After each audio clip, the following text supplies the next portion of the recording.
I'm here at EquiGroove to meet with Charlotte Howard, who's innovated a very interesting way of helping horse riders to improve their muscle memory. I'm really excited about the different propositions that she's got, and I know that there's a curriculum that she's built into her system. Let's go and have a look and see.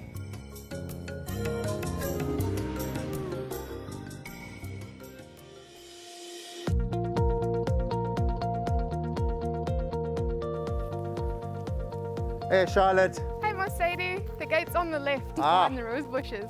Hi Mercedes, how are you? Lovely to see you. Good to see you too. Thanks for making the time.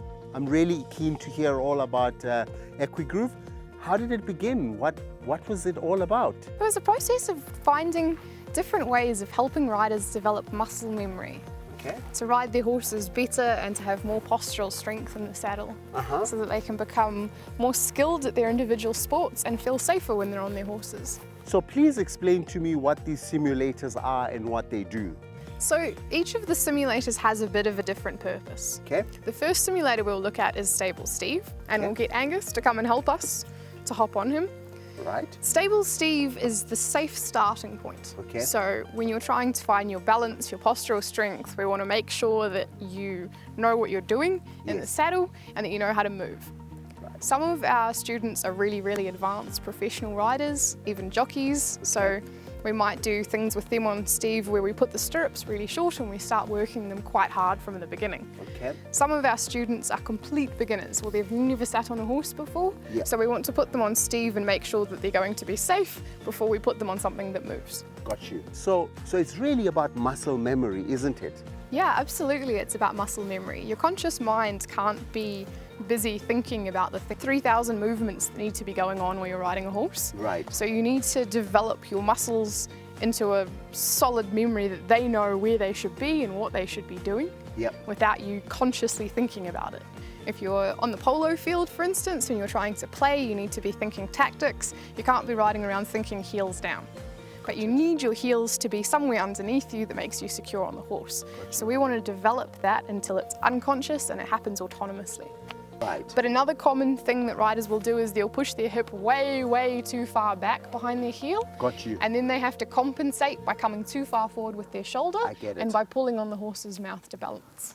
And then the next simulator, Charlotte? Yeah, come with me. The next simulator is Bucking Betty. So we're going to take what we did on Stable Steve to Bucking Betty, and then we're going to advance it. Right. Bucking Betty is the main place where we give you a proper workout. This is really where we work on your riding fitness and on your postural strength, and you having the muscles to hold you where you need to be. So now it's about the right movement and the memory that goes with that, right? And you're saying it's also fitness. It's very much fitness. Yeah. I think let's get you on it soon and you can have a go and feel how you really get a sweat going. What he's starting with here is just a posting bounce on Betty, which is quite a bit harder than it looks if your legs aren't where you need them to be. Right. He's also going to be able to go into just standing every beat. If you could demonstrate for us.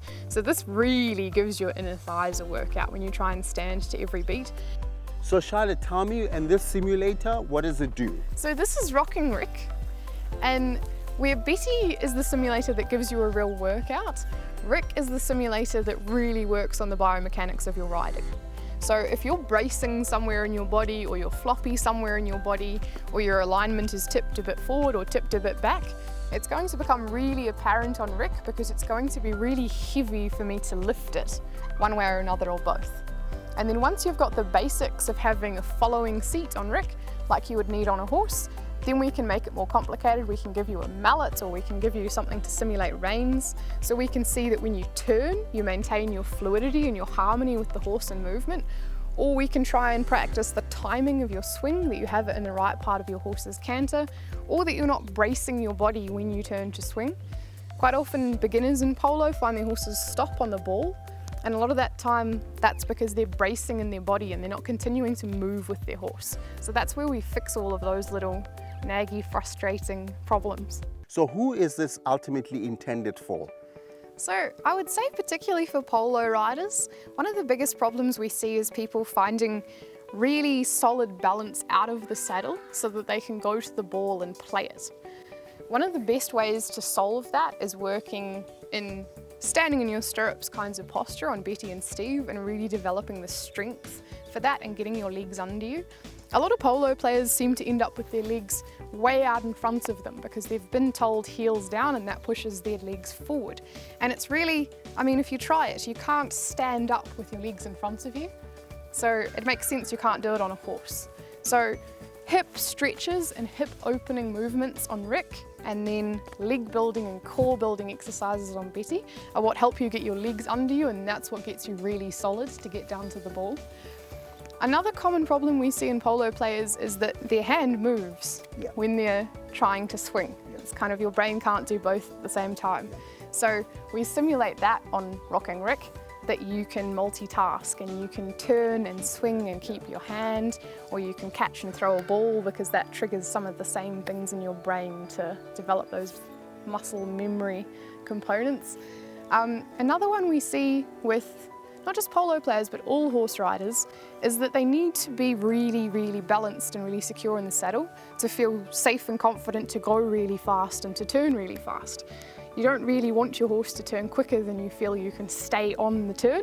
So the more secure we can get you feeling in the saddle, the harder you're going to ride and the better you're going to play.